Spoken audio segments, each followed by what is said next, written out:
আমাদের শাবনূরই ছিল সাকিবের ক্যারিয়ার গড়ার এক পথ প্রদর্শক। শাবনূরের দেয়া সুযোগকে কাজে লাগিয়ে শাবনূরের সাহায্য সহযোগিতায় তিনি আজ শাকিব খান হতে পেরেছেন, যে কথা বাংলাদেশের সবাই জানে। এখন শাকিব যতই দেশের বড় বিদেশি অভিনেত্রীদের সঙ্গে জুটি বাঁধুক না কেন, শাবনূরের সঙ্গে তার জুটি চিরকাল আলাদা জায়গা দখল করে রাখবে। যেমন তিনি অপু বিশ্বাসের সঙ্গে সবচেয়ে বেশি চলচ্চিত্র করেছেন, কিন্তু কোনোটি অভিনয় সমৃদ্ধ নয়, শুধু অভিনয়ের জন্য অভিনয় করা। শাবনূর চলচ্চিত্র ইন্ডাস্ট্রি ছেড়ে যাওয়ার পর তিনি এভাবেই তার কেরিয়ার গড়ে চলেছেন।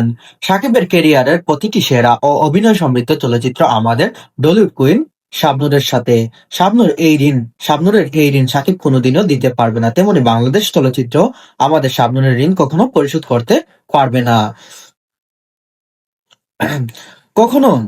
কারণ শাবনূর বাংলাদেশ ইন্ডাস্ট্রিকে অশ্লীলতার দিক থেকে বাঁচিয়ে রেখেছে, যা আমরা সবাই জানি। পরিবেশের কিছু কথা, জানি না কখন আমাদের মাঝে শাবনূর আর ফিরে আসবে, তবে আমরা সকল শাবনূরের প্রেমী।